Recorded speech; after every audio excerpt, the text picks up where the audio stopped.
Hello everyone, this is Meraj Mir from विकासगढ़।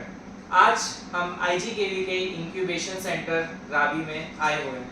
हमारे साथ में एक special guest in this session professor doctor Ullas Pathak sir हमारे साथ है। Sir, first of all thank you so much for joining us in this podcast and allowing the team of Vikasgarh कि हम आए और आपके साथ में एक पॉडकास्ट शूट कर सकें। Thank you very much, Meraj, for coming over to IGKV Raipur Incubation Center and having me as the guest of your podcast. And I welcome all your viewers and listeners. Pleasure, sir. Pleasure.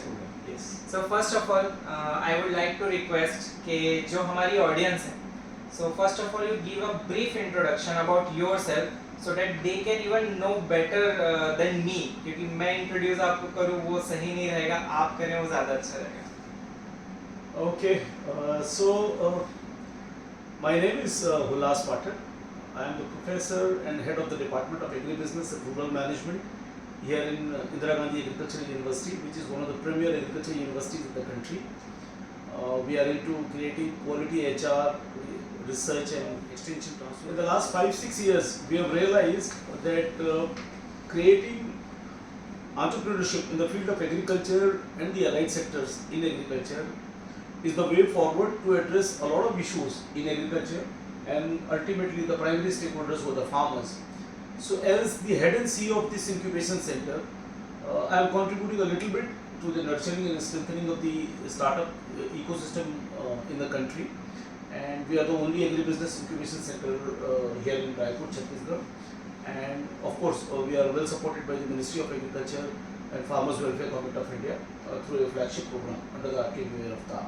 So this is a little bit about myself, and I am happy to inform all of you that so far we have successfully incubated more than 300 startups in agriculture, which is among the highest numbers in the country for such a center.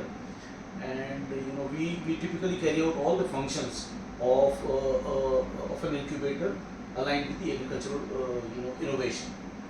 That's really fascinating, sir, to hear about that 300 startups incubated in the IGKV, and hearing the incubation name from the last 3 years, from the day I joined the universities in the awareness sessions by our professors. Maybe you know Professor Dr. Satyen Patnaik. Yes. So he was the one who actually pushed me कि आप startups के लिए और business के लिए जाइए. So sir, I have that question in my mind that how it all started, that how you got into the incubation and how this incubation actually established here in Chhattisgarh, what was the motivation and how it actually shaped the structure of incubation in Chhattisgarh especially with you. Actually, it's very interesting. As I was telling you, we are basically an agriculture university. So the mandate of any university is to develop good quality HR and of course carry out applied research and development. And the third vertical is the transfer of the technology that gets developed in the university. But in the past few years, especially around 2014-15, just before the launch of the Startup India program by the present under the leadership of the present Prime Minister Honorable Modi ji, a lot of efforts had gone into addressing some of the basic problems in agriculture as to why there is no investment, the kind of expectation that you have for agriculture transformation is not coming up. And of course the government will be constrained by their own resources. So how do we address the series of problems in agriculture, right from the production to consumption when we talk about, and at every level there is a lot of the problem that you come across. And as you are aware, in spite of all the secondary and other sectoral growth that is taking place in our economy, agriculture continues to remain one of the mainstays. And when I say that, it is not only in terms of the employment and the livelihood support that it provides to our people, but also as a major supplier of the raw material that we produce for our industries in the country. Now, having said that, and the plethora of programs and schemes, in spite of their incremental contributions, somehow transformational breakthrough is something that was not that much evident in the field of agriculture. So Government of India in all its wisdom, formulated this very interesting program of supporting incubators in agriculture. This is more or less the model, when you talk about countries like US or Europe, and for us also here in our country, other sectors have come up with a lot of good startup companies through top-notch institutions. But for agriculture, it was a relatively new experience, and that is how the initiation started in terms of establishing incubators throughout the length and the breadth of the country. And it so happened that the IGKV here at Raipur won a competitive process to have an incubation center here in our university, dedicated solely to nurturing the startups in agriculture. So the story is of a very recent origin, but I would say very impactful and very exciting so far. Right, sir. So when it started, like in which year our incubation is scientists So actually it all started in 2018-19, in fact March 28th if I'm not wrong. That's how these centers were established throughout the country, and under the RKVY RAFTAAR program of the Ministry of Agriculture and Farmers Welfare, Government of India. And as I said, they wanted to have these centers in well-known institutes, within agriculture and beyond, including the IITs and the IIMs and agriculture universities, both at the central level and the state level. And because that was at the fag end of the financial year of 2018-19, so actual work started from 2019-20 onwards. And I must admit, Meraj, that for agriculture universities and professors like us also, nurturing startups and creating entrepreneurs. Was it still working? So starting. Okay. So creating entrepreneurship in the field of agriculture was something very new. We are very good at teaching students and looking after their academic environment, but how to transform them into successful agri-businesses was something of a new activity even for us. But I must admit that we have enjoyed this journey so far very much, and seeing the early successes through these aspiring entrepreneurs in the country, and seeing their impact and how it is addressing some of the very fundamental problems in the field of agriculture is very, very satisfying. And I must also admit that we are also as an incubator a work in progress. Yes, sir. And वो एक चीज़ कहते हैं कि जहाँ पर challenge होता है वहाँ पर ज़्यादा मज़ा आता है काम करने के लिए. सो एक्चुअली दैट आपने वो चीज़ देखी कि यहाँ पर चैलेंज है, and actually you took it as a challenge कि ये चीज़ हमको करनी है. And today if I have to search for an incubator, then I can proudly say that our Chhattisgarh is having one incubator, even in my first name, in my tongue, that IGKV Ravi is an incubator that you must visit. So even when जब मैं as a guest invited था छत्तीसगढ़ उन्नता विकास केंद्र के एक 18 दिवसीय programme में, जहाँ पर मेरे को as a coordinator and as a trainer select किया गया था हमारे CGEDC के द्वारा. तो वहाँ के जो बच्चे थे, सो जब इंडस्ट्रियल विजिट की बात आई, so the first name I think in my mind and directly called Ashish sir that sir, there is a provision of industrial visit, so can we bring the students here? So I requested him a lot that sir, even in a short time, because it all managed in very short time. Even one day before I called him, I mailed him one day before, and so grateful that sir and you accepted the proposal, and I like bring all those students, the young minds. And right now 10 of them I personally guided them to submit their student proposal under the 7.0 scheme, and they are preparing for it, and even 3 of them already applied on that 7.0 course. So sir, we will move ahead with the segments of this podcast. So our first segment is sowing seeds, harvesting innovation under the future of agri-entrepreneurship in India.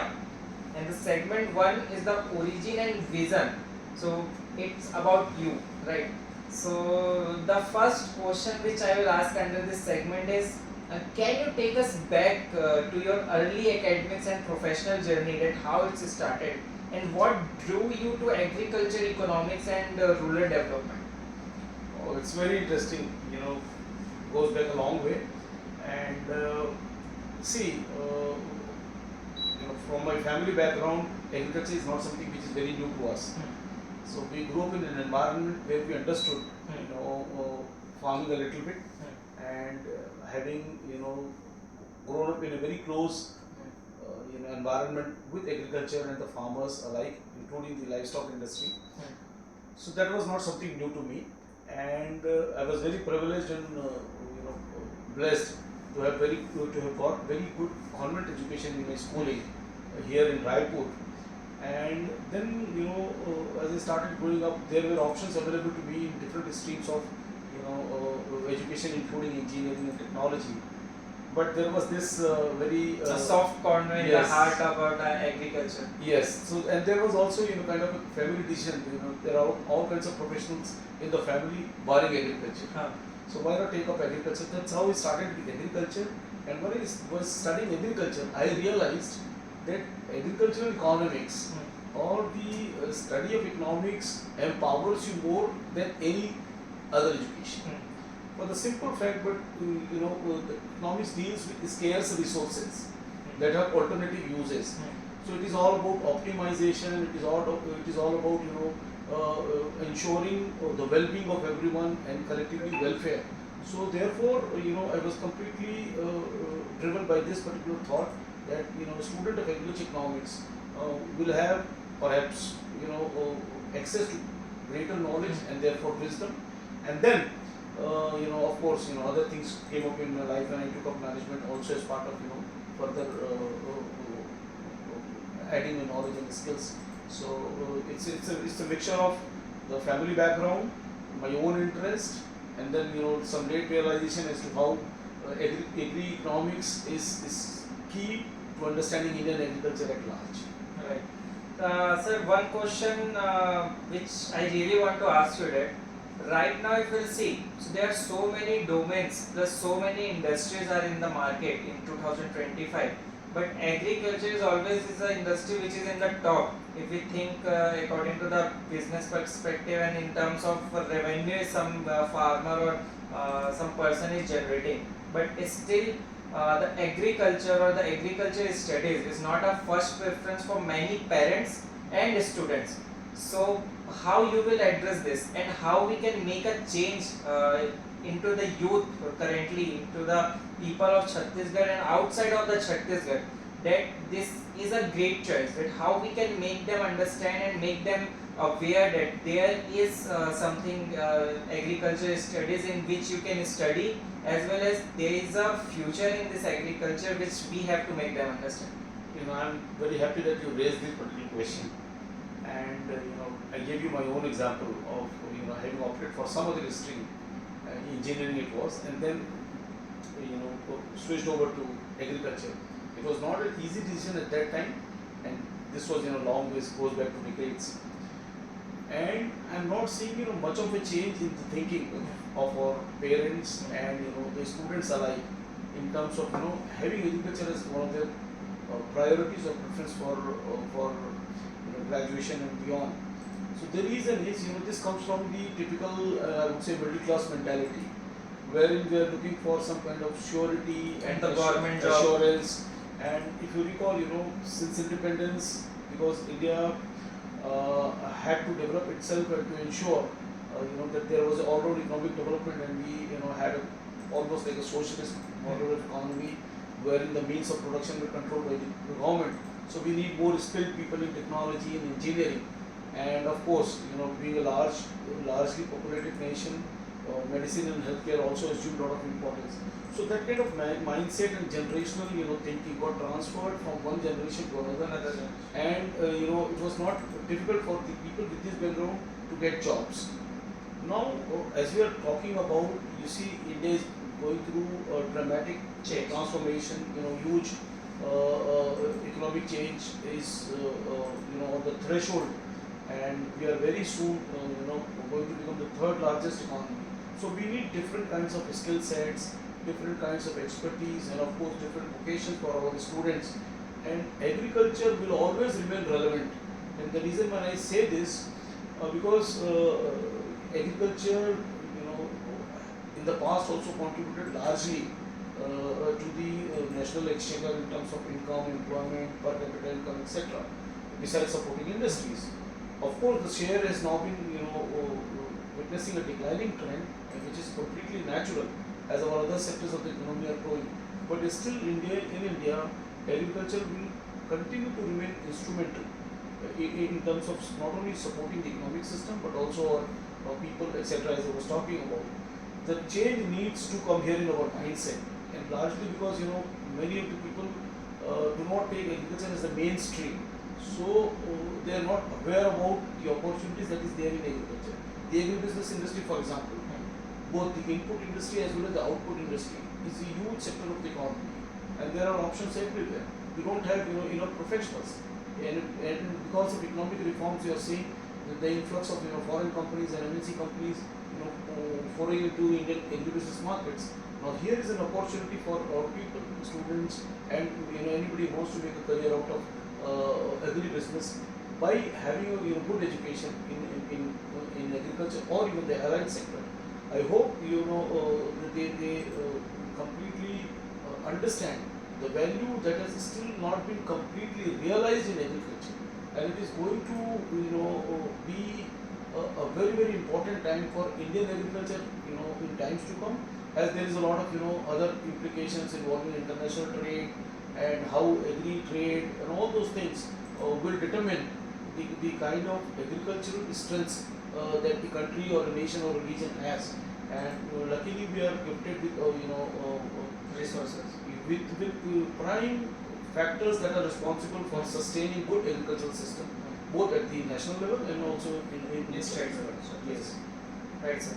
I want a suggestion from you, and like I do have an idea that promoting agriculture in terms of education and in terms of awareness to the students plus parents. So the first thing which I think when someone told me that agriculture cannot be your future and agriculture cannot be someone occupation in the future. So the one thing which I think that what can I do to change this mindset?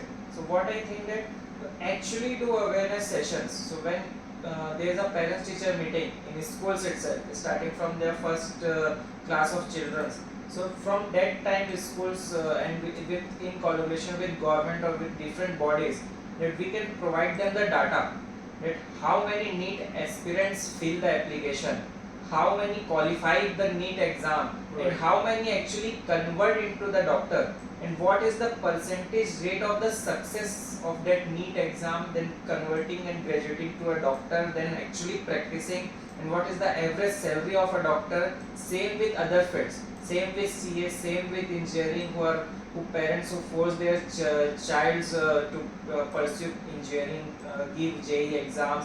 If not in the JEE exam, then take admission in the private universities or private colleges in take courses. So with that data, they can have a perspective that yes, this field is so cluttered, there are so many competitions, and with the same thing, we'll put that these are the domains where they can explore a field, where you can explore a field. You can first educate yourself and then force your children into that particular field. So what's your take on that and this idea? Actually, it's a very good idea, and to further corroborate on what you have already said, that it's a result of those kind of campaigns and growing awareness only that we are here in IGKV. It is one of the largest agriculture universities in the country in terms of student strength. Yes, sir. And we have had a plethora of other technical institutes coming up in Chhattisgarh and elsewhere, and there are now admission problems in the sense that there are more seats available for admission as opposed to the number of students that want to seek admission. Yes. Which is not the case in agriculture. Yes. So we have a network of some 40 agriculture colleges in a small state like Chhattisgarh, and yet the number of applicants far exceeds the number of seats that is available, which says that the demand and supply situation for agriculture education is still in the favor of higher demand. Higher. which is not the case with respect to, let's say, engineering. Hmm. But I'm also happy that you brought about the relative, extent of successes in other streams, including, civil services. And Hmm. incidentally, today is the Civil Services Day. Yes. And I was going through some of the stats, and it says, some 13 lakh, 1.3 million Yes. people appeared for the civil services last year, Last year. and only 0.1%, Yes. 1078 eventually got selected for the UPSC, including UPSC. IS and IPS. Yes. And lakhs of students are, spending their prime youth, giving some 3, 4, 5 years preparing for the examinations. And on the other side, if you talk about agriculture, I can say, because I graduate students, at different levels. So far our experience has been that in agriculture the unemployment rate is very, very less. I don't have an exact figure to cite, but I can tell you, even the most mediocre student in agriculture stream is 100% likely to get a job, even though it could be a private sector job. But because as I said, the agribusiness industry is expanding in double digits. So you need HR in terms of promoting, in terms of carrying out different functions of the company. So we are still in dearth of students, as far as their requirement in the agribusiness industry is concerned. That is the least they can accept. And as I also said, the public sector options are also available hugely to all these aspirants of agricultural education. The main problem, as I said, Meraj, is in our mindset, Yes. both as parents and individuals themselves, who are not willing to take that risk. Yes. For example, I am the live example of that. I had the option, I had an admission in engineering, and I opted out of it. So whatever opportunities that came my way, I have been a party to seeing those opportunities, how they can be translated. Likewise, our students need to realize this, and they need to align what is happening at the macro level also. For example, the government of India is prioritizing agricultural growth in terms of policy reforms, in terms of investments, and likewise there is a lot of private sector participation in the field of agribusiness. And even in the terms of taxes, so Right. tax benefits are also there in the agriculture field. Yes, and that is what I was coming to. Whatever options I did mention, that was in terms of career in the agribusiness industry and the public sector. But other than that, you can be the master of your own destiny by choosing to be, a very modern farmer, that does farming altogether differently as opposed to the traditional method of farming, because of the background that you come from. So, for example, if an agriculture graduate, the way he does farming will be different from a person who is conventionally doing the farming. In the sense, he will add a lot of scientific inputs and will align his production pattern in line with the market. So that will guarantee. I know a lot of farmers, young farmers, people who are about your age, Yes. who are now multi-millionaire, Yes. who had the options of going elsewhere in terms of IT and other career streams, but they have chosen by choice Yes. to take up farming and are now multi-millionaire. Yes. Here in our own Chhattisgarh state of Chhattisgarh, what to talk about the rest of the country. So people need to realize, even the agricultural income, as you said, has so far been exempted from taxation. The government of India offers that luxury as well. So people need to venture out of their comfort zones and need to very intently look at agriculture as a very important source of not only creating businesses but also, as I said, options in mainstream careers. Right sir. So जितने students ये podcast देख रहे हैं उनको मैं एक चीज़ और बताना चाहूँगा कि गवर्नमेंट हमें सिर्फ और सिर्फ एग्रीकल्चर फील्ड में टैक्स बेनिफिशियल और बेनिफिशरीज से सपोर्ट नहीं कर रही.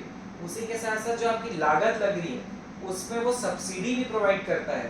जैसे हम किसान जो खेत में जो चीज़ें लगाते हैं तो जो वो चीज़ खरीदते हैं तो उस पैसे पे भी गवर्नमेंट सब्सिडी प्रोवाइड करता है, ना कि सिर्फ टैक्स पे. और ये को और ज़्यादा एडवांटेजेस. Yes sir. और न केवल सब्सिडीज इनपुट पे मिल रही है, यस. बल्कि अश्योर्ड प्रोक्योरमेंट भी बहुत सारे कमोडिटीज का है, क्योंकि गवर्नमेंट जिसको हम मिनिमम सपोर्ट प्राइस कहते हैं, या गवर्नमेंट का इतना बड़ा नेटवर्क है जो आपके उत्पाद को एक निर्धारित मूल्य पर, जो कि एक लाभकारी मूल्य होता है, आपके उत्पादन लागत को अच्छे से कवर करते हुए उस सपोर्ट प्राइस पर आपसे खरीद लेती है, तो आपको बाजार में ढूंढने की जरूरत नहीं पड़ती है। ऑफ कोर्स ये कुछ लिमिटेड कमोडिटीज के विषय में ही है, बट जैसे कि मैंने बताया कि एग्रीकल्चरल ट्रेड में असीम संभावनाएं हैं।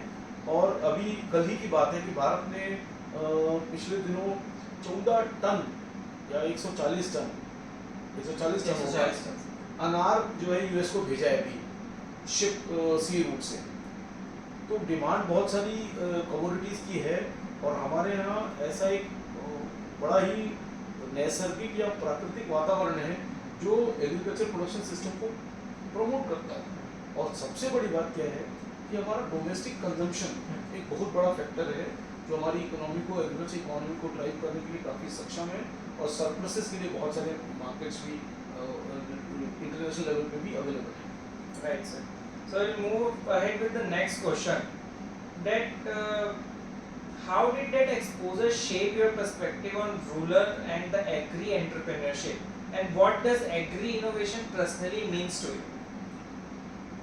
See, agri innovation is all about harnessing the knowledge of science, technology, and traditional wisdom.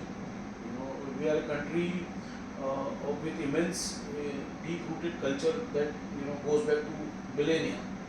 So over a period of time, the traditional knowledge that we have acquired vis-a-vis the use of production systems, and if you talk about agriculture, so how do we integrate this traditional wisdom with science and technology and come up with products and solutions that are not only solving the farmers' problems but can be scaled to become successful entities. So agri innovation for me is all about bringing together all these three dimensions and creating products, innovative products that help solve farmers' problems at the grassroots levels, and at the same time become viable, commercial, scalable businesses. Right, sir. And now we'll move with the segment 2, that building the ecosystem at RKVY RAFTAAR with IGKV Indira Gandhi Krishi Vishwavidyalaya and our incubation center. And we'll dive into the incubation and the process, goals and the success stories of our campus as well as our incubation center. So, could you explain the core objectives of the RKVY RAFTAAR to our audience and the students especially, that in Agri-Business Incubator and in IGKV, or in related to the government, or related to the students? So RKVY RAFTAAR actually is an acronym for Rashtriya Krishi Vikas Yojana, and RAFTAAR stands for Remunerative Approaches for Transformation in Agriculture and Allied Sector Rejuvenation. So the background, as I was telling in the earlier segment, that as to how it was felt very seriously, that how do we unlock the value in agriculture by infusing innovation and entrepreneurship. So with this in the background, the Ministry of Agriculture and Farmers Welfare, Government of India, New Delhi, formulated this RKVY RAFTAAR scheme. And under this scheme, it was felt that establishing agri-business incubators in select institutes of the countries throughout the length and the breadth, from east to west and north to south, how we can harness innovation in agriculture and create businesses. So this was the idea, and the core philosophy of this program is to identify, nurture and handhold early stage businesses in agriculture and health sector and make them scalable. So this program, even though it's of a very short term by this time, has shown very early exciting promises, and the kind of edtech innovation and the startups in agriculture that we are now witnessing was something that was unheard of before in this particular sector of the economy. Okay, sir. What are the key areas where our IGKV Ravi incubator is actually focusing on in the current stage? So see, as I told you, we are an agriculture university, and so therefore the focus area for us by and large remains agriculture and the allied sector. But given the kind of opportunities that exists in post-harvest management, in climate smart agriculture, in digital solutions for farmers, in agri-biotech, in farm mechanization. These are some of the areas which have attracted the attention of not only the innovators, early stage innovators in agriculture, but we are also prioritizing these sectors, as these sectors, besides having the wide range of problems within them, but can also contribute largely to bringing about transformational change in solving farmers' problems and of course addressing the entire agri value chain. So we are focusing on these sectors, but as I said, we are open to all other sectors, subsectors and sub-domains of agriculture, being an agriculture university. But it should be interrelative to the agriculture field in any way. Yes, precisely. Because we are an Agriculture based incubation. Right, sir. The audience which are actually seeing us, majorly they are the students and professionals from various industries. And now suppose they want to start with this incubator and want to work, then like how, the next question like implies today, but how do you select or onboard the startups in the incubation programs, and what does your support system include in terms of grant, mentorships or infrastructure and etc.? Okay. So even though we are housed in Raipur in this agriculture university, IGKV, but this is part of the national program. So essentially, anyone who is aspiring to be a startup in agriculture or build a business of its own has to apply, which is usually an online process, as a national call-up, and after a very rigorous process of scrutiny and selection, we incubate them for 6 to 8 weeks. So we identify those startups in this process, nurture them, and of course, as part of the incubation support, we hand them out technical and business mentoring, and of course, extending them prototype grants. Besides, facilitating them with market linkages, investor connects, and of course, helping them how in the lab to land kind of tech validations, and essentially all steps that is required to very carefully see that an idea fructifies to a viable commercial entity. Right, sir. While from the last 3 years, I do attend the awareness sessions and I come across the incubation center in the industrial visit too, and even in the personal visit. So I came across some of the jargons like Udbhav program and the student entrepreneurship program. So what are those schemes under our incubation center? If you can guide to the students who want professions. Okay. So under our IGKV Ravi incubation support program to the aspiring agripreneurs, we typically run 3 programs. So very recently, from last 2 years, we have started one student entrepreneurship program in agriculture and land sector. So this is a dedicated program to support the students who want to develop a business idea into some kind of a viable prototype or a MVP. So simply the student need to have an idea in the field of agriculture and agribusiness, regardless of their educational background. It could be anything: engineering, science, commerce, or whatever it is, including agriculture. And we are also extending them support grant of 4 lakh rupees per student idea, and which is a grant in aid to develop that idea into a prototype. And even for the students, we have given them this flexibility that they will not be a registered company also to be part of this program, which is not the case for the other 2 programs, which is respectively Abhinav, which is our pre-seed stage program, which means from ideation to prototype stage program. And to be part of this program, you need to apply in the national call-up, and then as I said, after your selection, you undergo incubation support of 6 to 8 weeks, and eventually you get recommended for fund support of 5 lakh rupees per startup under the Abhinav program. Abhinav means Naya, कुछ नया. So that is our pre-seed stage program.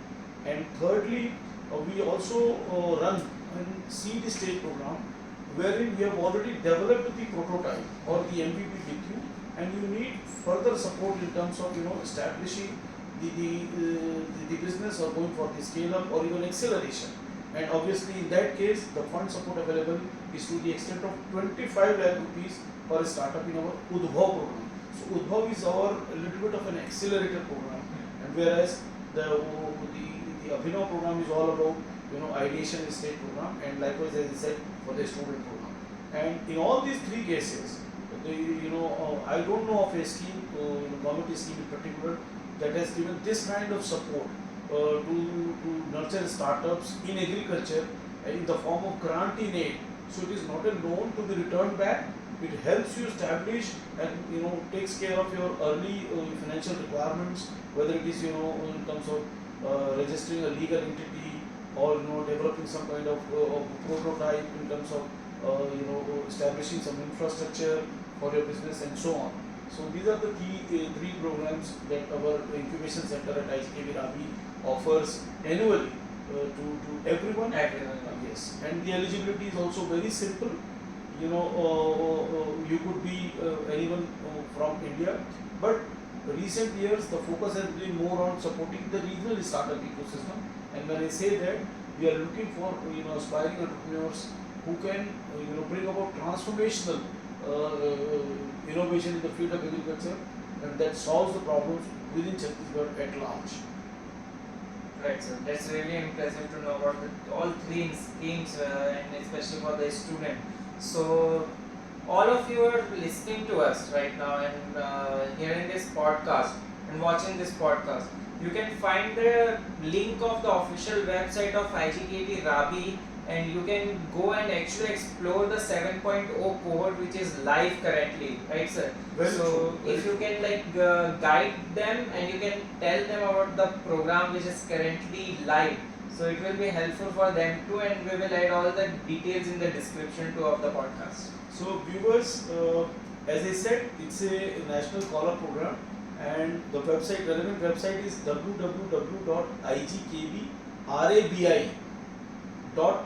igkvrabi.com, and wherein you will find the relevant link to apply online in that program. For there is one single application form, and you just have to exercise your option whether you are applying for the student program or the pre-seed stage program Abhinav or the seed stage program Udbhav. And it's a very simple online form. You can fill it completely and submit it online as well. And the dates are open until the 14th of May this next month. And actually it was closed last month. I mean this April itself, by 15th of April. But we received a lot of requests from all quarters asking us to give them a little bit more time in terms of applying Preparation. Yes, preparation and application, and therefore we have accommodated this request for one last time. So 14th of May is the final date for all of you who want to be part of this program and maybe start your entrepreneurial journey that will completely transform not only your own destiny, but it will contribute to the growth of Indian agriculture economy as such. Right, that's a really impressive initiative, and all of you can be a part of it and do apply, do reach out the incubation center. All the information and the relative documents will be in, links will be in the description. You can check it out. So moving to our next question. Yes.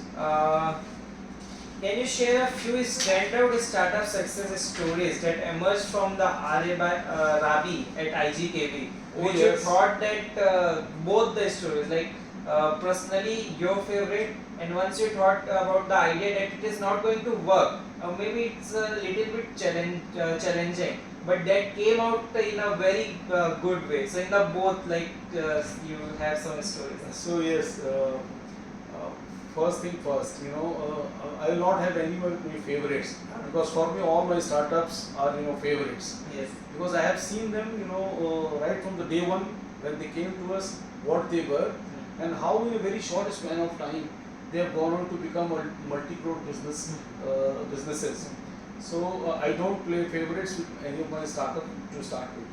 Secondly, there are a lot of startups, and seeing there is remarkable growth in, as I said, in a very short period of time is is something that I am completely astonished even today. And these are young people like you, people who are watching us, and in just 2-3 years of time, 4 years of time, maybe they have gone on to establish multi-crore businesses. And when if I were to cite some examples, like as I said, there are many, but again, these are not favorites, but just for the sake of answering you, there is this young boy who has come up with mobile solar dryers. That is a solution for smallholder farmers. So now he is selling these dryers throughout the country and running a very good business. Then I know this young lady who has developed for the first time perhaps the aquaculture value chain in the country, and in the back end supporting a lot of aqua growers. Then there is again a woman that has established a millet-based snack startup that is of course as a reaction to the International Year of the Millet 2023, and now that startup is doing very well. Then again, one of the startups is purely dealing with organic food products and has established I would say multi-billion rupee business. Then there is one startup that has come up with an innovation that has created nano fertilizers. And nano fertilizers, when I say one bottle of that fertilizer can do what 50 kg bag of urea would do, or maybe 25 kg of urea would do in that normal sense. And this nano fertilizer has been developed out of medicinal plant extracts. So based on traditional knowledge and his own background of science and technology, and he has 3-4 patents to it. And now he is running a very successful business. So likewise, there are many such examples. I can go on and on. There is a drone startup, which is now very successful. Again, engineering background, and they are helping out farmers with precision farming methods and cutting down the cost of the production in agriculture. Then there is another startup that has come out with a miracle product that retains soil moisture for a longer period of time, and therefore reduces not only the cost of cultivation but addresses the larger problem of water conservation and its use and nutrient uptake by the plants. So across the batches, across domains, I have seen that these are some wonderful innovative solutions that our startups from this center have contributed to developing innovative solutions. It's really great to know about some of the startups, and I know some of the founders personally of them, because I do a good amount of networking among the founders, that who you are, what you do. So I always push them to tell me that what you do. And so, one of the things I may add, Miraj, see how do you understand or how do you gauge the success of a startup? See, when investors, when venture capitalists, when the companies, they invest in your idea. They invest only when they see that your business model is a good one, robust one, and actually can become successful. So many of these startups, what I just mentioned, they've been able to raise fund investment in their projects to the extent of almost like 40 CR. So for a agri startup in a short span of time to be able to cumulatively attract fund investment of up to 40 CR from external agencies is something that speaks that these startups have a success story to tell. So it's not only their own businesses, but the confidence that the investors have reposed in their business is something which is a very good criteria for their success. yes, sir. Whenever investors is really interested to invest, so that moment that founder understand that yes, they came a long way, that they find out the right answers to the questions of the investors. Very true. So that is a very important phase and the important part for the startups too. बिल्कुल. Because जैसे अभी भी, so when I got an incubation, so one of my lab on wheels concept, So actually incubated in NIT Raipur under the Nidhi Prayas scheme. Yes. So I actually told you about that. Yes. Nidhi TBI. Yeah, Nidhi TBI. So that program, one of my idea got incubated. Very well. Now we registered it as a private limited, and we have a fund of 8 lakh rupees from under the TBI program. Excellent. With Congratulations. thank you so much, sir. And with government support. So government is actually backing and supporting. The concept is about lab on wheels, which I shared with you in the IP Yatra during the lunch. Yes. So for that, the government is giving buses with they are giving funds in the CSR activity to make it happen, to support the Atal Innovation Mission of Atal Trekking Lab within the schools for the student class 6 to 12. Excellent. And even in the higher education. So there is a one problem which major institute, because not everyone is having a state of the art infrastructure and advanced laboratories like we do have. So even many private universities struggle a lot to establish those labs. So what we are coming with, advanced laboratories on wheels. So suppose a student or professional, so they can, it's not feasible for them to come daily on a daily basis to Raipur or utilize the lab research facilities in any institution. So what we did, we converted the lab on wheels, completely lab on wheels, and that bus and that lab can go to the student.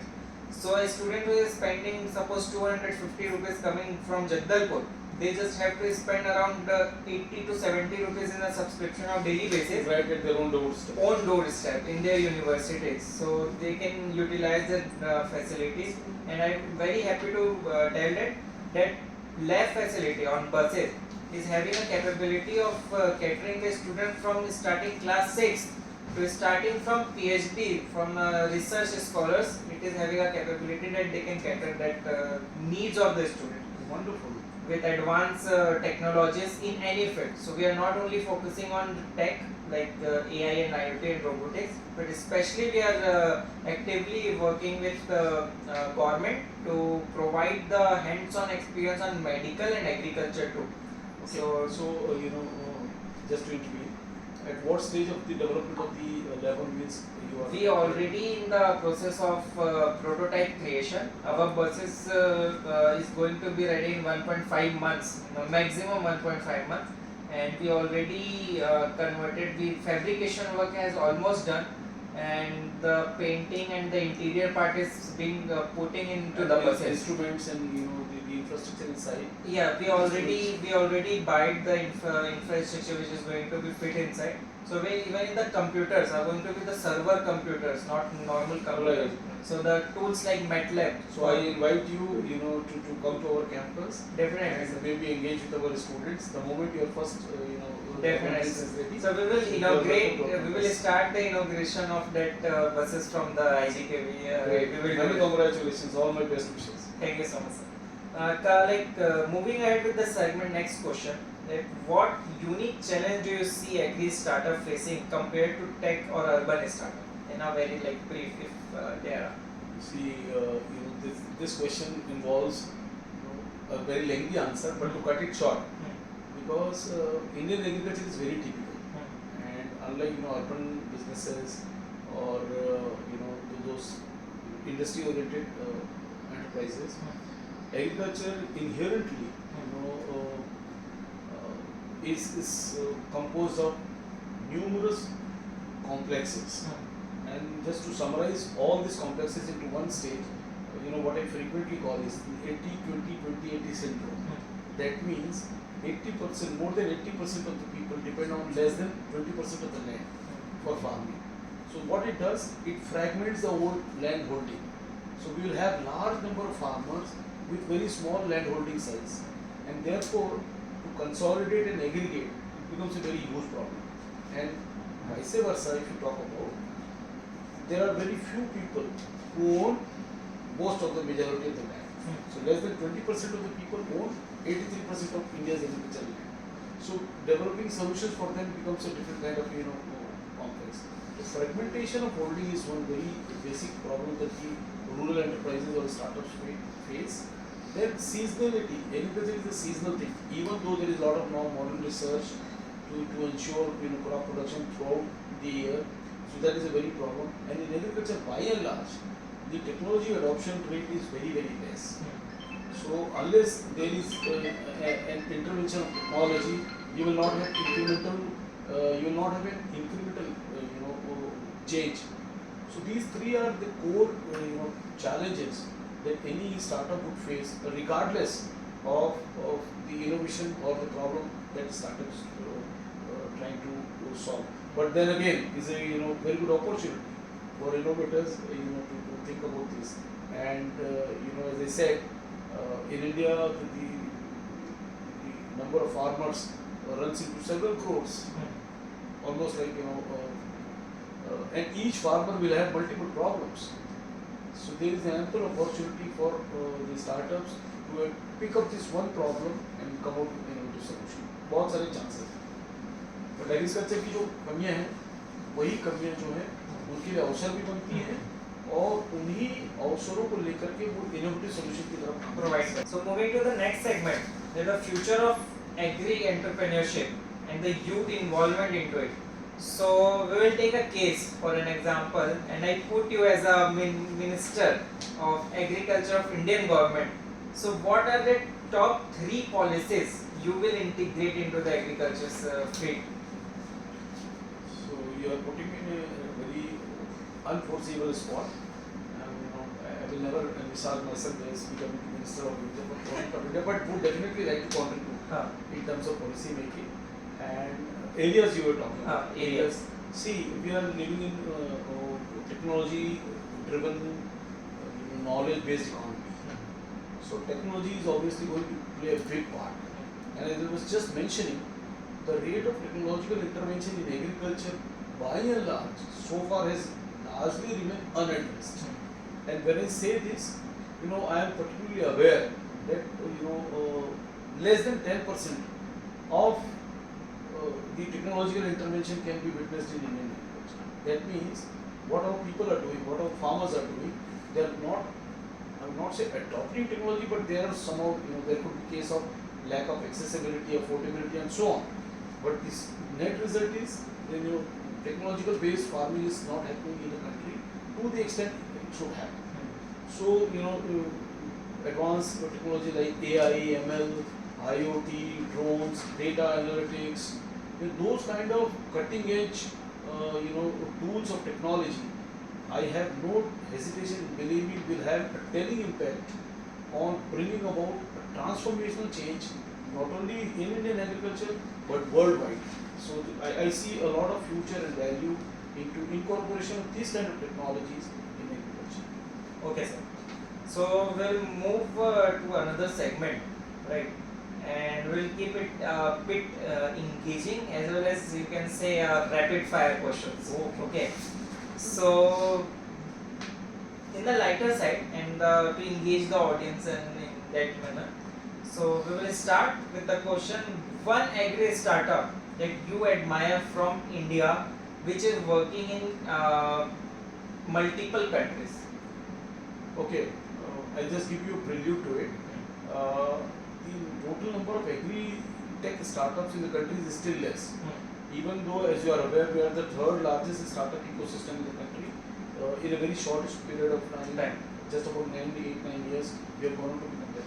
But if you look at total 160,000, number of startups that we have in our country, registered as per the DPIIT, Ministry of Commerce.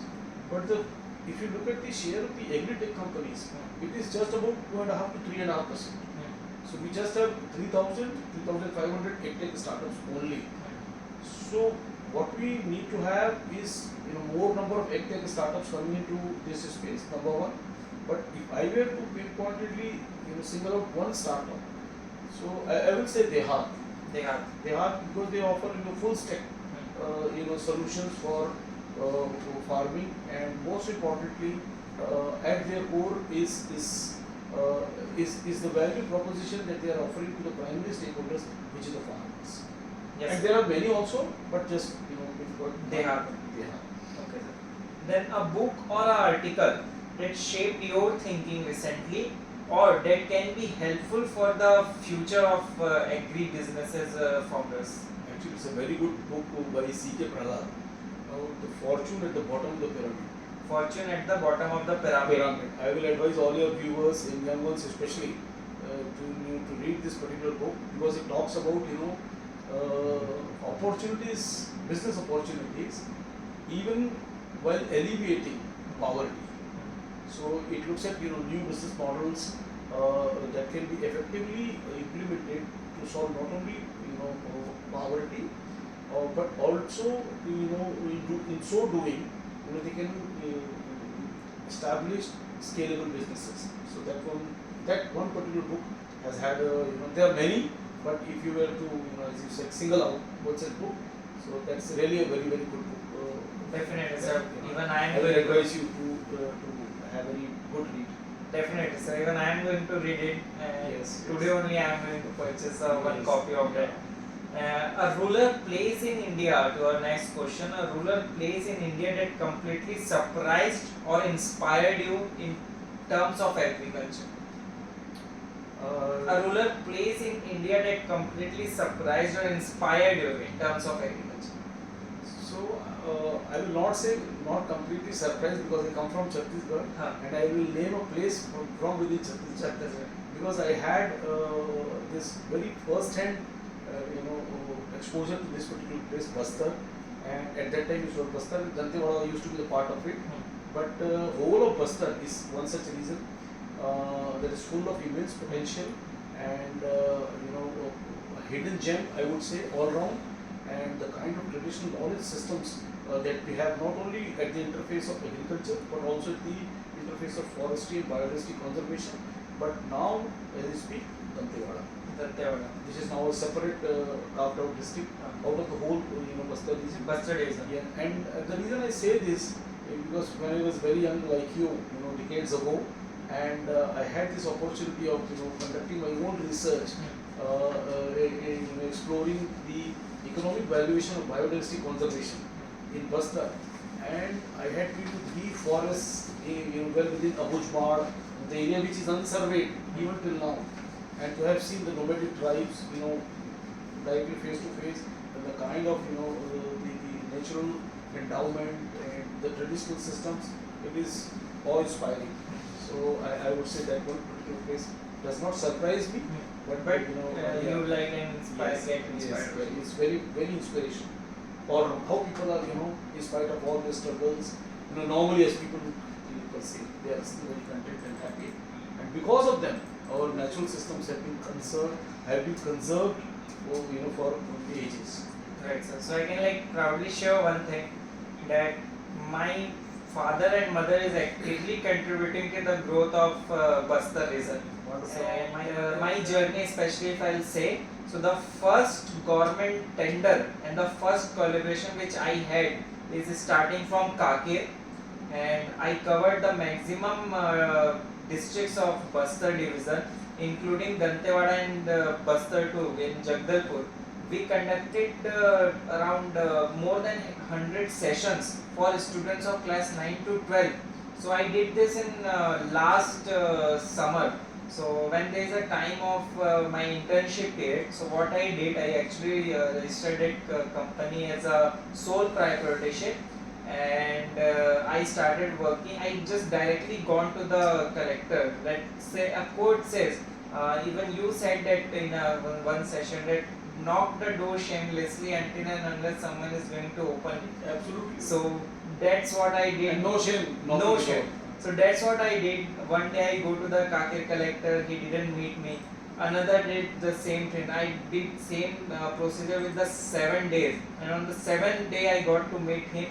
Nilesh Sagar sir is there. Yes. He is one of my very good connection now. And even he is going to watch this podcast completely, that what I am doing here, we are talking with you. So he supported the first initiative, the first event of my journey as an entrepreneur. He supported that, and we organized session in Kakir. Then we moved to Antagad and various blocks of Kakir, and then Narayanpur, then Bastar, Jagdalpur. That's a great That's work you how are doing, Meraj. Yes, sir. then a tea or coffee your go-to during a long work day at the incubator, so that we can go. Okay. So long work day is not something unusual for us as So incubators. your go-to place for a coffee or a tea. See, I'm not averse to coffee, Huh. but given a choice, I'll always like to have a tea Huh. from one of our tea with lemongrass Huh. from one of our herbal incubated unit startups. Okay. So Okay, sir. That would be great. Then again, we'll move to our next segment, and sir दो segment बाकी है, so दोनों cover करें या एक को the agri business startup world और any business in the world और as a startup, and even a suggestion for me that if you see any mistake which I am doing or if I have to implement. So there are the two questions that what other founders are making, and if you can give a suggestion to me also in the end. it's a very again very relevant question, and with the little bit of experience that we have had over all these years, what we have seen is many a time the startups enter into if I talk about agriculture as such, enter into agribusiness without validating their ideas with the end users. So they directly So, come up with a product. Yes, they will have their own domain strength or Huh. some technical expertise, and which is great. But many a time the interface and the efficacy of those solutions with the end users has to be validated first. Many times over engineering or not paying enough attention to unit economics or not having a sound marketing strategy. And one of the important problems that I have seen is lack of team diversity in the founder group. These are some of the very important I would say mistakes or missteps or the areas where the startups not overlook but inadvertently fall into. Right, sir. And next question, that what kind of mindset should an aspiring entrepreneur or agri entrepreneur or a rural innovator can carry? Okay, the mindset, I always believe in a very positive, resilient, and empathetic, and most importantly in agriculture you need to you need to embody humility. So you need to work with people who are at the grassroots, the farmers, and when you have compassion and the internal connect with those people who are they're offering the food basket to the world, and when you embody these characteristics into your own background and strength, I think you will stand a very good chance into creating a product that will not only be sustainable, but it will reflect the core values of that product through your personal characteristics. So these things are very, very important. You need to be very passionate, and of course never give up. Perseverance is the key, and as they say in the startup ecosystem, more than 90% of the startups fail. So resilience is the key. Right. These are some key skill set which a founder or an entrepreneur should have. And Besides their own. yes, and one of the most wisdom. important thing, the patience they should have. Yes. Because even many times I hurry. Yes. So from like I am started learning the power of patience. So when I started previous year, so what actually I used to think that I will change the whole world in one night. And when वो work नहीं करता था, so in the next morning self doubt that how it is going to happen, कैसे होगा. So आप इसको ऐसा ले सकते हो कि सारी दुनिया को एक रात में मत बदलो, पहले एक रात में खुद को बदलो. Yes. So that's what I started and that's what I am implementing. So whenever जब मेरे को tension होता है about anything, so I used to talk with myself that Meraj, it is going to take time. So I used to talk with myself that you cannot be able to change the things who are coming from very past time. So I used to talk with myself and tell me that take time, take time, take time. That one day it is going to hit on the right corner and you are going to break the right thing. Correct, correct. And always believe in yourself. Yes. Always believe in yourself, and although it is very cliche and oft repeated, but the fact is there is no substitute to hard work and consistency. Exactly, sir. So, So, all of the viewers and the students who are seeing this podcast, I would like to share one thing with all of you, that whenever you are starting or whenever you are starting your entrepreneurship journey, so first of all, do validate your idea. So, the first one, field work. So, do follow the field work. The power of field work is really important because you are having an expertise that what we talked right now, and you cannot directly sell the product into the market with, because you don't even know that product and the same product exists in the market or there is a need of the market or not. So that are some of the key takeaway you can take with this podcast, as well as the key characteristics which we have seen right now, which a startup founder should have, and the common mistake they do. So these are some of the things which we are also going to mention in the description too after this podcast, so then you can have a look out at those description and the detailed notes too. So now we will move to the last question, that if you had to give one key advice to every student listening today, what would it be? okay, so there are so many advices. As professors, we are prone to giving advices. But as you said, one key advice. So when you are aspiring to become an agripreneur or an agri-startup, or generally, if you want to be an entrepreneur, spend time with your subjects. In agriculture, spend time with farmers and less of pitch decks.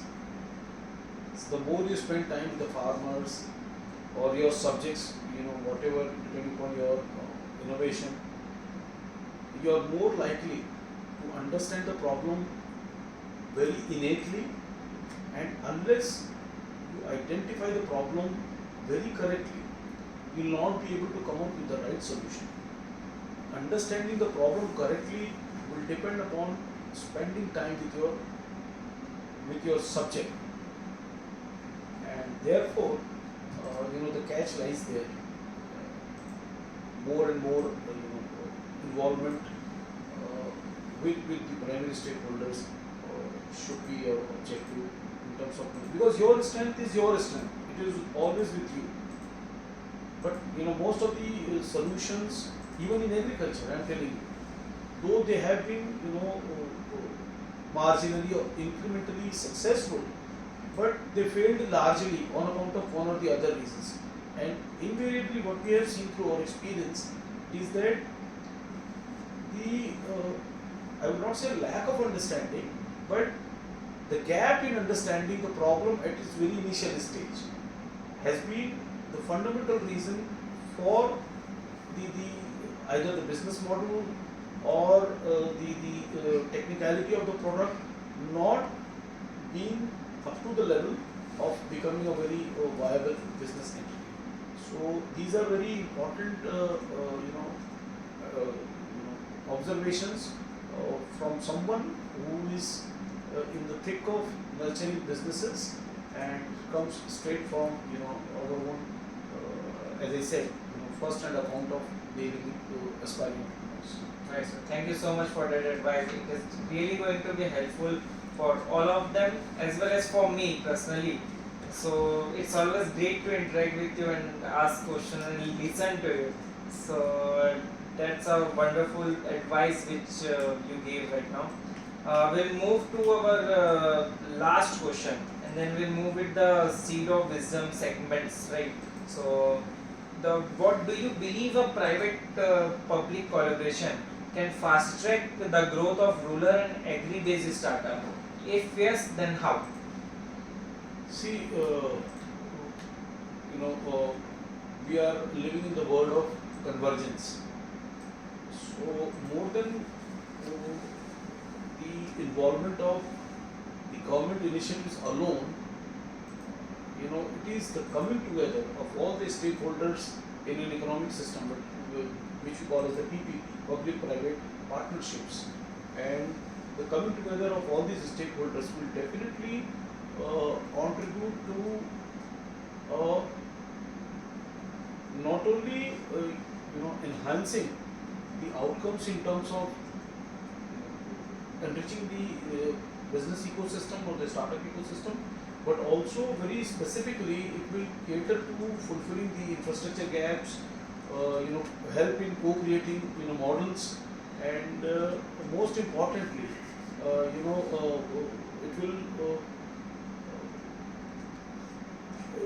it will fulfill different uh, requirements for the entire ecosystem. So it is more than welcome that the public-private partnerships in an economic system that is undergoing a rapid change should come together. Right, sir. So we'll move with the last segments of this one. Okay. And Which is seed of wisdom, and wrapping up the last listing impact. So what's your vision for RKVY RAFTAAR and IGKV Incubation Center, IGKV Rabi, as well as what is your next 5-year vision that you see and you want to implement? okay. So even though it's just about 5-6 years for us, but looks like it has been ages. And we started out with the humble vision to contribute to value creation in agriculture through agri-businesses and agri-startups, and that remains at the core of our vision. But in our little journey that we have traversed so far, we are envisioning ourselves to be a sort of a national hub for agri-innovation in particular in the central part of India, and maybe we'll be handholding a lot of satellite incubation centers throughout not only the state of Chhattisgarh but regional geography as well. And I have this very clear vision about not only bringing attitudinal change in the minds of the students of agriculture to carve out a career out of agri-business for themselves, contribute to the agricultural economy, and most importantly, become job creators and not job seekers. Because as I said, we are going through a very good phase in our economic age as a country, as a region, and especially those of your viewers who are very young, and they are quite blessed to be at this age of their lives when India is taking big leap forward in terms of becoming economic power, and through your background strength you can contribute not only to this macro journey but also create your own destiny. So that is our very pious and humble vision, not only for the incubator, and hopefully we will have the best agri startup ecosystem in the country. And my personal wish is to see in the next 5 years at least 10 unicorns in agriculture. From Chhattisgarh. Chhattisgarh, I would say at least 1 or 2, but Okay. because I want to be realistic also. Right, sir. But at least in the 5 years, 5 to 10 unicorns in agriculture is what we are expecting. There are unicorns, but 5 to 10 unicorns in agriculture is my wish. And we are already in the middle of that. We already वो जो एक seed लगाना होता है वो already लग चुका है. अब उस पेड़ को अब हमको बड़ा करना है. हाँ, वो उस पौधे को वृक्ष बनना है. जी सर. और एक ऐसा वृक्ष बनना है जिसमें फल फूल इतने लदे हों कि वो सबकी आवश्यकताओं की पूरी कर सके. बिल्कुल सर, बिल्कुल ये होगा और हम ही करेंगे इस चीज़ को. बिल्कुल. Sir, we will move to the last questions. And how can our This listeners... you have been telling for the last 5 questions. but anyways. Yes. that how can our listeners, whether they are founders, students or professional, can really contribute to our collaborate with your mission? See, anybody who is listening or watching to this podcast, you're more than welcome to be part of our system as researchers, as collaborators, as investors, as startups, as mentors, and anyone in the entire value chain of the startup ecosystem. And as I said, we all need to come together to collaborate, to co-create, and most importantly, to make a change in the evolving and now taking roots in the agri startup ecosystem of the country in particular, but in general, all of you who are again listening to this, will be more than happy to onboard you as part of our system in your capacities as individual strengths and in your own expertise, and in whatever way you can be part of our incubation program or in this journey.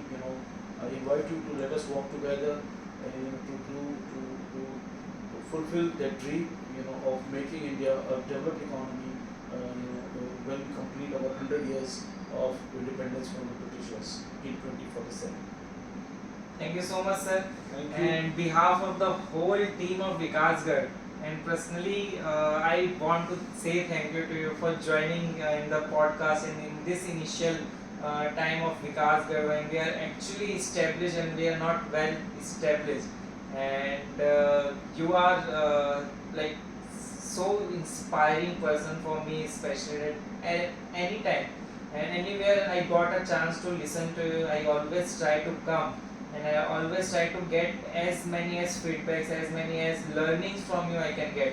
So first of all, thank you so much for joining us and inviting us here to take a podcast and spare some time with you, listening to you, as well as behalf of my whole team, a sincere gratitude to you that you came here with us in this podcast.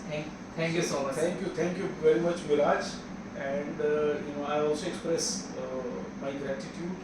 And most importantly, convey my best wishes to the initiative you are taking through VikaasGarh. And we have had number of opportunities in the past to interact with you and to see you contributing to the startup ecosystem in the state of Chhattisgarh. You are a student yourself, you are an aspiring startup yourself, and to be undertaking this kind of initiatives wherein you are reaching out to large masses, sharing stories from people like us and the startups is something which is to be commended, and I appreciate you, your company, VikaasGarh, and the team behind your company for all the efforts you are taking place, and all my best wishes from my team at IGKV Raipur, and your may God bless you in realizing your dream. Thank you so much. Thank you so much.